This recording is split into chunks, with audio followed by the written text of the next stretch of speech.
Good evening.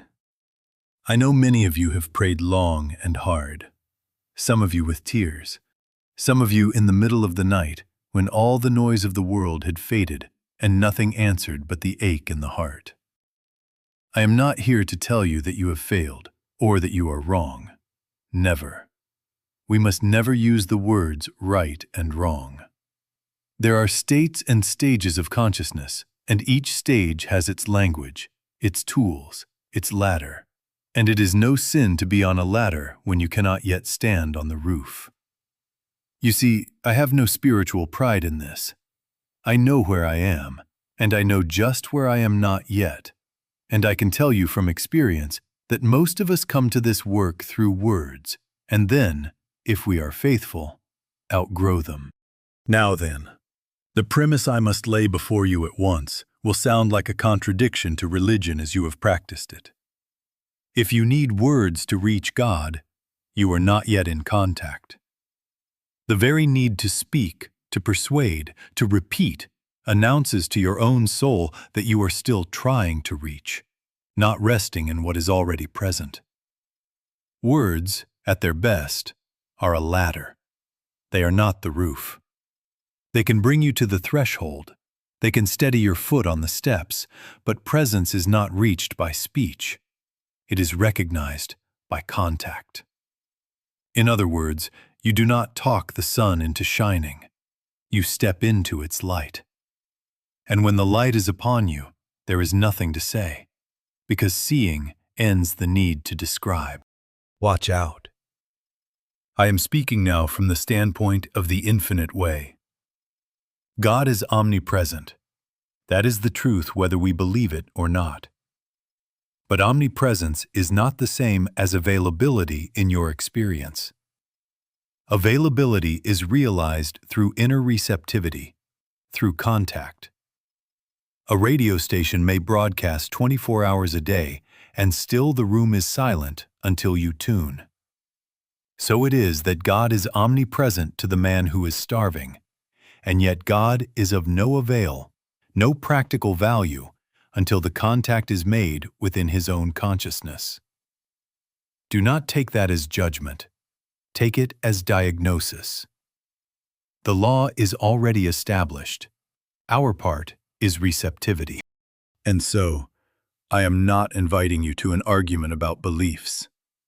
I am inviting you to an experiment. Let us be through for a season with debating doctrines. The question is not, do you believe? The question is, are you in contact? Do you feel the quiet authority that requires no speech to certify itself? Before we are through, we will taste. We will sit. We will watch the inner reaching stop and the awareness remain. For tonight, let this one seed be planted. Words that try to reach announce distance. Silence that consents reveals presence. If that sounds severe, hear it instead as mercy, because it frees you from pleading and places you on the only ground that ever yields God as God. Wordless, receptive, unobstructed. Now then, someone in this room is saying, "Yes, but how do I know I am not imagining it? How do I keep from fooling myself?" And at once I must ask you to set aside the courtroom language that has made religion so harsh. We must never use the words right and wrong. Doubt is not wrong. It is honest. It is the place in consciousness where you stand today, and there is no shame in standing where you stand. There are states and stages of consciousness. You do not blame a child for reading with a finger on the page. You say, "Good, that is the stage. Keep reading, and in time the finger will drop away." You see, I have no spiritual pride in this. I know where I am, and I know just where I am not yet, and for that reason I can say to you without condemnation, you are not to battle your skepticism. You are to outgrow it. In other words, the mind can imagine, and it can be very clever with its pictures. But imagination is not defeated by argument, nor by louder imaginations. Imagination is gently rendered unnecessary by a higher mode of awareness that does not need self-persuasion. When the sun rises, you stop describing the dawn to yourself. You just see. So it is in this work. The presence is not an image you hurl at your doubts. It is a quiet seeing that ends the need to speak to them. Now watch this distinction because it will save you from confusion. Emotion is not presence. Suggestion is not presence. We can be lifted by music, by the warmth of a crowd, by the promise of a better tomorrow, and all of that has its place at certain stages. It is not wrong. It is simply wind in the sails for a time. But presence is different. Presence is more like certainty without language, quiet authority without pressure. It does not shout. It is the still weight of being that remains when the inner reaching comes to a halt. And the sign of it is not fireworks. The sign is that you do not have to talk yourself into anything. A settledness comes, a release from the compulsion to argue, a softening of fear's grip. You will say very little and know much. So do not concern yourself with, is it real or imagined? That is too small a courtroom for the life of spirit. Call it what it is. Stages of consciousness. At first we require images. Then we require words. Then we discover that words are a ladder and we can pause. Then we learn to be still and let God be God. And when that begins, you will discover that you do not need to accept anyone's theology, mine included. I am not asking for belief. I am inviting you to a practice. Before we are finished, you will be given a simple, repeatable inner way, no outlining, no bargaining, that produces a recognizable shift. You will know it because the effort will drain out of the moment, and awareness will remain alert without strain. Now then, until that is given, be gentle with yourself. If emotion comes, let it pass through. If hope rises, smile at it and let it float. And then, be still a little, and a little more. In that atmosphere of non-argument, skepticism is not conquered. It is left behind as you step to another rung. Never, never, never call yourself wrong for where you are. Simply consent to be moved. Now then, since we have agreed to speak in terms of stages and not verdicts, let us face the model most of us have practiced for a lifetime and understand why it feels like prayer but produces no contact. What would you tell God that God does not already know? In other words, if God is spirit, omniscient, whole, complete, what is the use of asking God for anything? Watch out. I am speaking now from the standpoint of the infinite way. God is not a being with a ledger, weighing requests and issuing supplies. God is spirit, the very life of your life. God is law as well as love.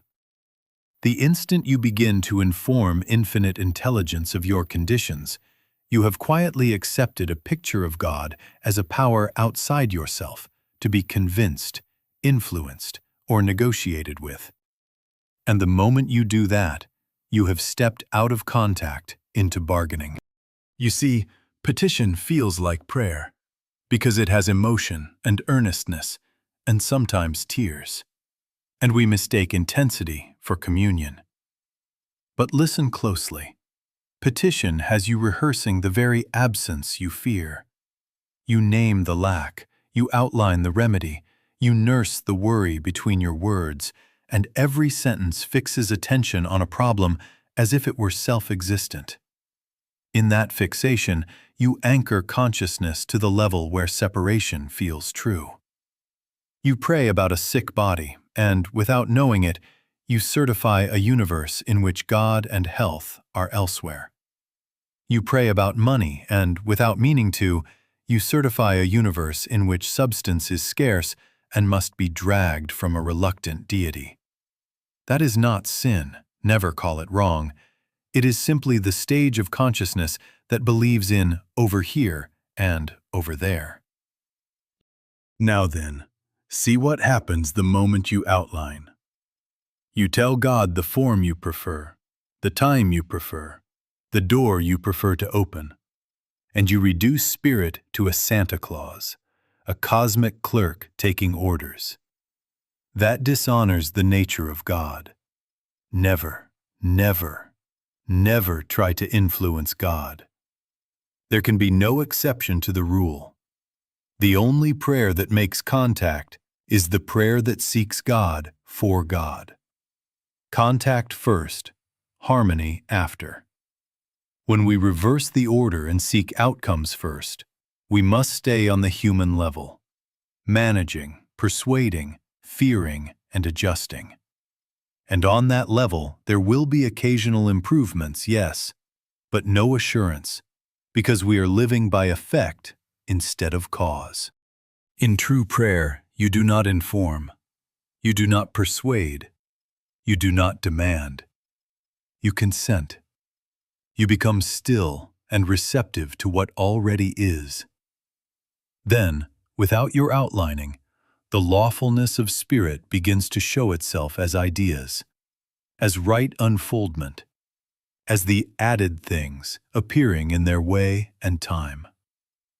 The difference is this: you did not drag them into being by thought. They emerged as the natural consequence of contact. You will know it by the quiet authority it carries.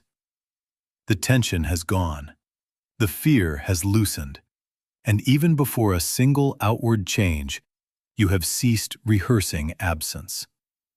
In that moment, you have slipped from petition into presence, and the rest is the orderly work of law, not the fever of a wish. Now then, let us put our feet on the one ground that never fails. Wordless prayer is not whispering statements inside your head. It is not repeating truths like beads. That is still motion. That is still reaching. In the practice I am giving you, you do not think a thought about God. You do not fashion an image of God. You do not send a feeling toward God. You sit, you become still, and you consent to the fact that God is. In other words, you let the window be open and you stop waving the fan. Presence does not arrive because of your motion. Presence is recognized because your motion ceases. Here is the injunction, and I mean it to strike like a bell in your soul. Never, never, never approach God with a list. Approach God only for God. If you must use words to gather yourself, let them be but these: Father, reveal thyself. I need nothing. And then, even those words must drop. Do you see? The phrase is a door opener, not a chant. It announces your consent, and then you fall silent. No instruction to spirit, no self-hypnosis, no outlining of forms or times or persons. There can be no exception to the rule. Go to God for God, and let God be God. Watch out. I am speaking now from the standpoint of the infinite way. This silence is not passivity. It is the most active discipline you will ever undertake, because it asks you to surrender the oldest habit of the human mind, the need to steer. You will feel the impulse to reach for a thought, to decorate the stillness with a holy picture, to test yourself for a feeling. Refuse all of that. Let attention be alive but ungrasping, like the ear that listens for the dawn and does not tug at the sun. Do not try to feel spiritual. Do not try to feel anything. Your work is to be unobstructed. How will you know that you are not asleep? You will notice a quiet settling, as if the furniture of the mind stops scraping the floor. The breath is easy without your managing it. A sense comes, very gentle, that you are not alone. Not a visitor arriving from outside, but an accompanying that was hidden by your noise. Resistance softens. The argument inside lets go of its last sentence. And without object or reason, a gratitude begins to rise. Not gratitude for something, but gratitude as an atmosphere, a warmth without edges. You could not say, for this or for that. You would only know that thank you is true before any reason appears. This is the beginning of contact. Presence becomes experientially real the moment you stop trying to get something and consent to receive God as God. From there, the lawfulness of spirit takes its course. Do not rush to the door to see if anything has changed. Remain. Let the silence finish its work. The added things will come in their order. Your assurance comes now, in this unoutlined rest. Now then, let us sit here and watch it together. No performance, no display. Simply arrange yourself so that the body is at ease without slumping. Feet steady, hands ungrasping, the chest unarmored. Let the breath come as it wishes. You are not its manager. The only intention is availability.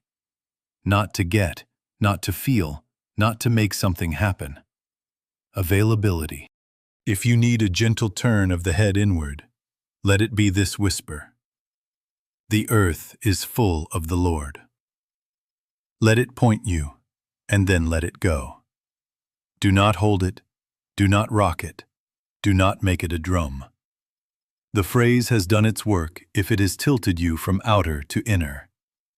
Now, silence. Let the inner ear become attentive without straining, as if you were waiting for a friend whom you love to enter a room already bright with presence. Thoughts will come. They always do.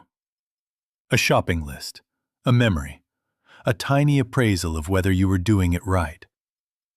Do not chase them, and do not fight them. You see, we must never use the words right and wrong about the mind's motion.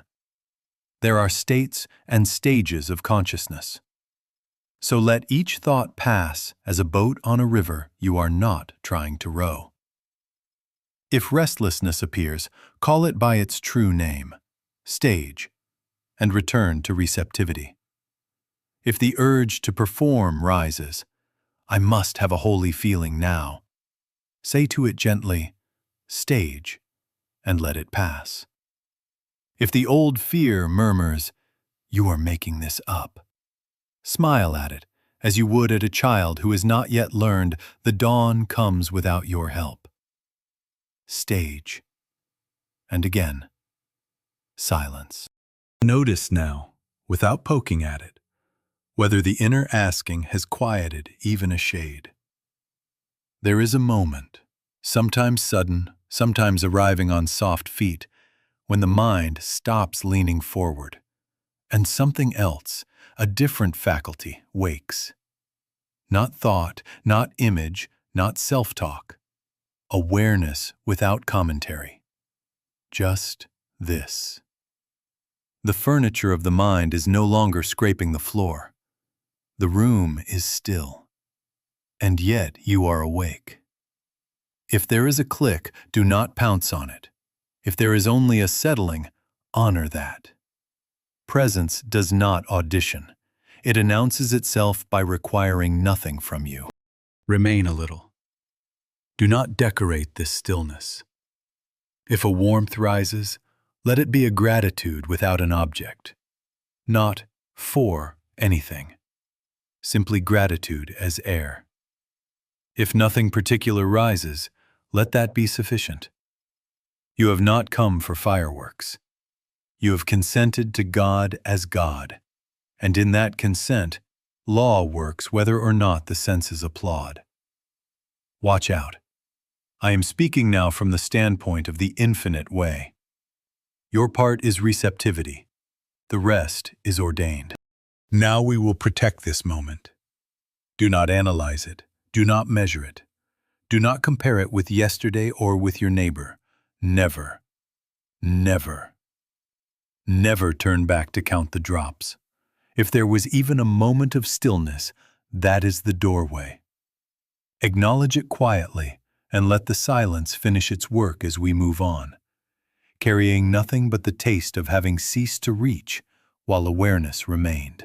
Now then, let us learn how to recognize contact without turning it into a treasure hunt for sensations. You see, presence may bring a sense of peace, but peace is not the prize. Peace is one of the flowers that sometimes grows in that soil. The goal is contact, and contact does not need to announce itself with music. Often it is quiet, even ordinary. You may rise from your chair and pour a cup of water, and nothing at all seems different to the senses, and yet a subtle authority has replaced the tug-of-war inside. Do not miss that because you were waiting for a trumpet.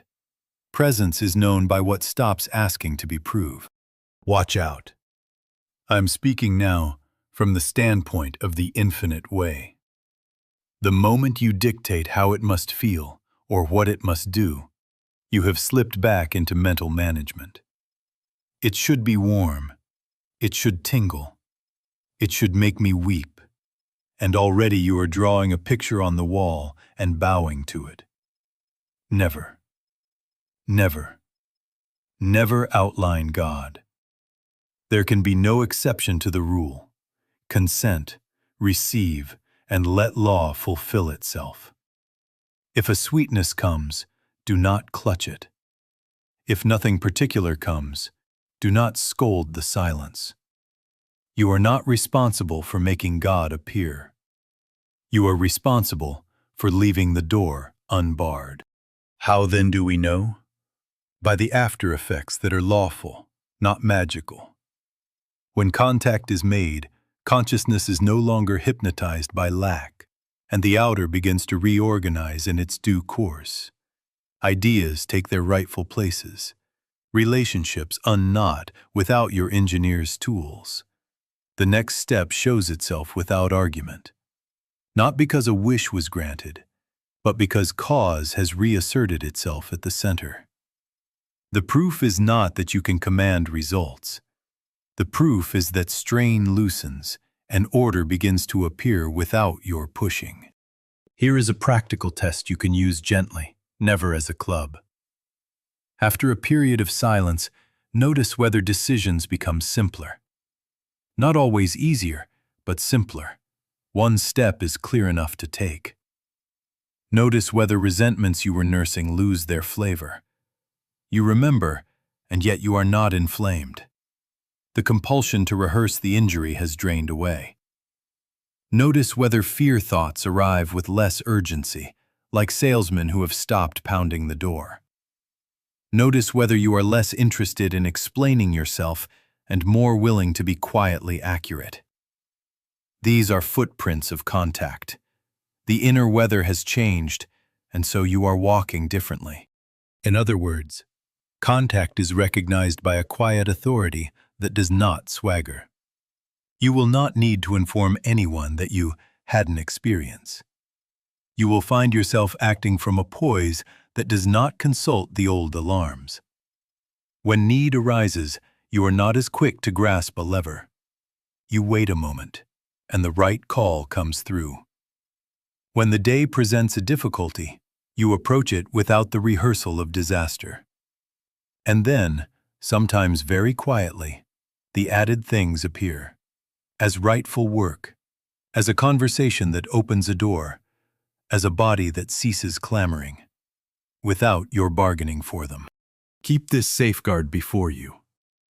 The instant you begin to measure, to compare, to demand a particular sensation, stop and return to consent. Father, reveal thyself. And then silence again. Let the contact certify itself by its fruits, simplicity, release, and the steady hum of an inner order that asks for no applause. Now then, let us speak of the one fragrance that keeps the door from swinging shut. Gratitude without an object. Not gratitude because the body eased. Not gratitude because the check arrived. Not gratitude because the phone call turned friendly. All of that is gratitude tied to effects, and effects rise and fall. I am speaking of gratitude for God's being, God's presence, God's grace, before, during, and after any appearance. In other words, thankfulness that God is, and that being itself is holy, whether or not a single petal has yet unfolded to your senses. This is not a mood you try to whip up. It is a consent to reality, a simple inner yes to the fact that life, as life, is worthy. You see, love and gratitude in this work are not moral duties to score points with heaven. Watch out. I am speaking now from the standpoint of the infinite way. They are mechanisms, lawful openings in consciousness. The human mind is like a fist that has grown used to clenching. Gratitude is the warmth that persuades it to open.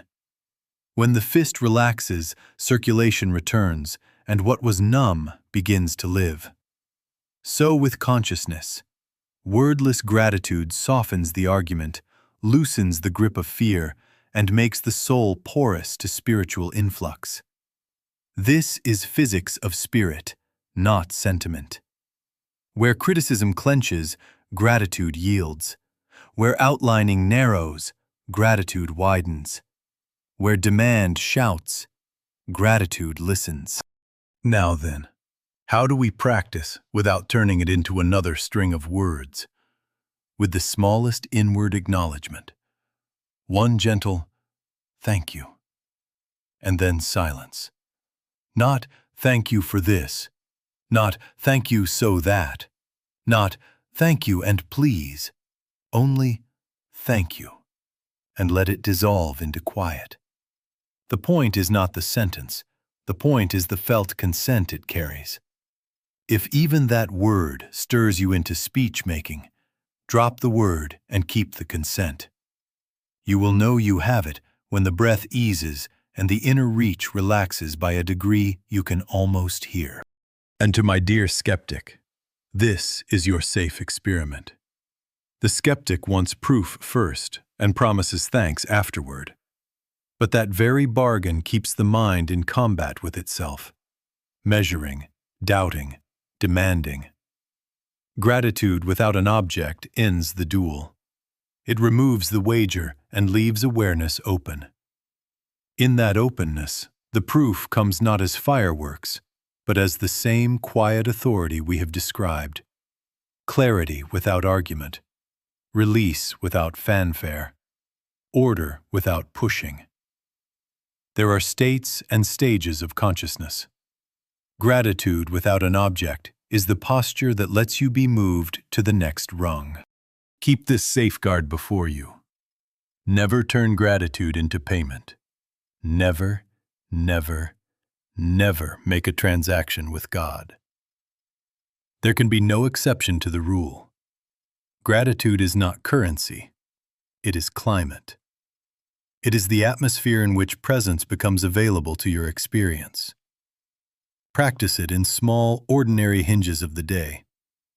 Before you answer the letter, before you knock at a door, before you lift the fork. A quiet, thank you, then silence. And let that climate remain as you step. You will find that the door, once opened, does not slam with every gust of circumstance, because it is held by a deeper hinge. Consent to God as God. And in that held openness, the added things will come as they must. But your assurance arises now, in the wordless warmth that says only, thank you, and needs no reason. Now then, let us make this living and lawful by giving it a frame that your day can honor. Choose a fixed time, if you can, too. early, before the world lays hands on you, and again toward evening, before the day's stories harden into verdicts. 15 minutes. Not to get anything, to be available. Sit in the same chair if possible, not for magic, but because the body learns. Begin with one acknowledgement, and let it be as simple as a bow. Father, reveal thyself. I need nothing. Or just, thank you. And then let the words dissolve. Enter silence. Rest alert. End in the same quiet, without asking for a single thing. Rise and return to your affairs, without boasting and without testing. You see, we do not drag the silence into the street to prove it. We let its climate accompany us like a fragrance we do not advertise. What will you do when interruptions come? Thoughts will parade. Desires will tug at your sleeve. Do not wrestle. Do not condemn. Let each thought be a boat on the river, and let it pass without climbing aboard. If you find yourself already halfway down the stream, do not scold. Step out and sit again. Over and over and over again, gently, you return to availability. If a desire comes, let this fix my problem. Let this mend that wound. Do not strike it with a hammer. Name its stage, let it be, and return to the wordless consent. Watch out. I am speaking now from the standpoint of the infinite way. The discipline is not in holding the mind still. The discipline is in returning without violence. Now, about the barrenness that frightens so many. Often at first, you will feel nothing at all. Good. That is not failure. That is the clearing of noise. The plow is moving through the field, and the soil looks bare before it looks green. Be patient enough for the impartation to arrive in its own way and time. Never, never, never measure the silence by sensation. There can be no exception to the rule. You offer receptivity. Spirit determines the form of its self-revealing. Consistency outweighs intensity. A faithful 15, honored daily, will outgrow a lifetime of wordy reaching because recognition matures by repeated exposure, not by straining after a peak. Think of it as wearing a path through tall grass. One dramatic plunge leaves no trail. Quiet steps, morning and evening, clear away the feet can find in the dark. Deep contact is not manufactured, it is recognized, and recognition becomes natural only because you have shown up when there was nothing to see. In time, you will notice that you do not need to talk yourself toward God. The need for words has thinned. The door stands easier on its hinges. So keep the appointment. Begin with one acknowledgement. Fall into silence. Refuse to outline. End without petition. And walk back into your day without parade. Let gratitude without an object keep the gate unlatched. And tomorrow, at the same hour, come again. That small, faithful daily silence will do what speech has not done. It will outgrow the habit of reaching and reveal the presence that asked for no words to be itself. Now then, someone is saying, all this is very fine, but what about my bills, my body, my family? And I answer you without a particle of shame laid upon you. Those concerns are real at the level where you find yourself, and there is no blame in standing where you stand. We must never use the words right and wrong about your need. There are states and stages of consciousness. But hear this. Needs are not met by turning God into supply, or God into a physician, or God into a counselor. You do not use God to fix life. You return to God, and life reorganizes as the natural consequence. In other words, do not deny the bill on your table. Do not pretend the pain in the body is not felt. Do not plaster a smile over the tension at home. See the picture plainly, and then withdraw the false conclusion you have been trained to make, that you are separated from the source. Watch out. I am speaking now from the standpoint of the infinite way. Your first act is never to outline how this is to be solved. Your first act is to retire within. Acknowledge, Father, reveal thyself. I need nothing. And consent to silence. Let contact be made. From that contact, right activity is revealed. It may be to place a simple, unafraid telephone call. It may be to accept a piece of work that appears just then. It may be to rest the body and follow a modest adjustment. It may be to speak one honest, undoing sentence at the dinner table. The step comes with a quiet authority, and it is fitting to the moment. You did not manufacture it. It arrived as law. Do you see how the added things come?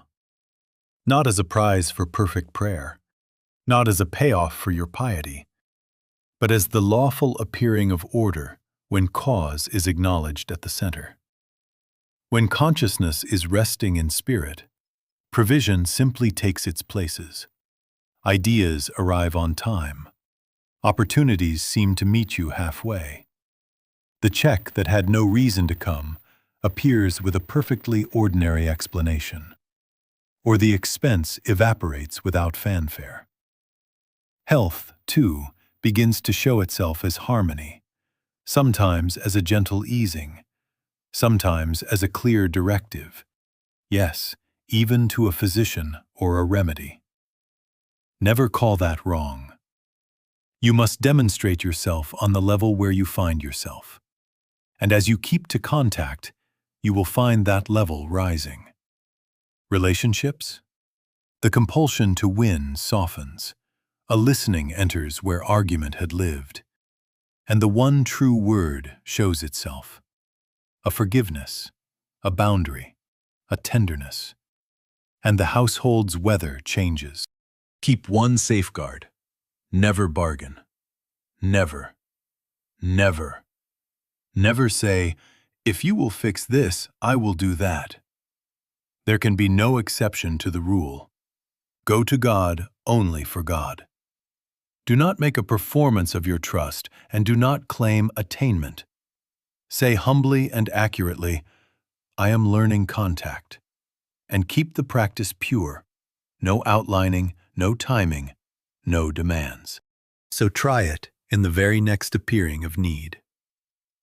Before the call to the bank, before the visit, before the talk at home, take your 3 minutes and return to contact. Acknowledge. Be still. Let gratitude without an object open the door, and wait for the unhurried rightness of the next step. You will find that relief appears inside first. Strain loosens, fear loses its voice. And then, as day follows dawn, life rearranges itself in harmony with the center you have honored. Stay with that, and you will prove, quietly and lawfully, that you were never meant to use God. You were meant to live from God, and the added things come as they must. Now then, let us gather the thread we have followed. We began with a provocation that if you need words to reach God, you are not yet in contact. And we have climbed, step by gentle step, from words to silence, from petition to communion, from imagining to contact, from outcomes first to presence first. We agreed we would not call anything right or wrong. We have spoken of states and stages of consciousness, and you have seen how the old model of asking and outlining keeps you on the level where separation feels true. And you have tasted, if only for a moment, that prayer is wordless, a complete receptivity in which gratitude without an object softens the fist and the lawfulness of spirit begins to show itself. That is the ladder. That is the way we move from talking about God to finding God as the very atmosphere of our being. Keep before you one protective rule, and let it ring until it becomes habit. Never, never, never measure your prayer by what you got. Measure it by whether you touched the stillness where God is felt as actuality. There can be no exception to this. If you came away with a thing but not the stillness, you have won an effect and missed the cause. If you came away with the stillness and nothing yet has changed outside, you have the seed, and law will unfold in its time. Watch out. I am speaking now from the standpoint of the infinite way. Our practice is not to make appearances dance. Our practice is to abide in contact and let appearances take their lawful places. Now then, let us close as we began, by experience, not by speech. For half a minute, no request, no outline, not even a thought about God. Only this inward bow, thank you, and then silence. Be available. Let the furniture stop scraping. Consent and do nothing more. Good. Do not analyze it. Do not grade it. Carry only the climate. Here is your charge, and it is simple enough for any willing heart. For the next 7 days, keep the appointment. Morning and evening, 15 minutes of availability. One acknowledgement, then silence. No petition at the end. Before the day's crucial steps, pause for a brief return to contact. Refuse bargaining. Refuse outlining. Let gratitude without an object keep the door unlatched. Knock at the door of your own consciousness and keep knocking until knocking becomes living and the door is simply open. Take this reassurance with you. You do not need special gifts. You need only willingness. Even a single honest moment of wordless receptivity is evidence that presence is not imagined. It is recognized. Stay with the practice until contact is natural, and then you will not argue about presence. You will live from it. And from that living, the added things will come as they must, quietly, lawfully, in their time.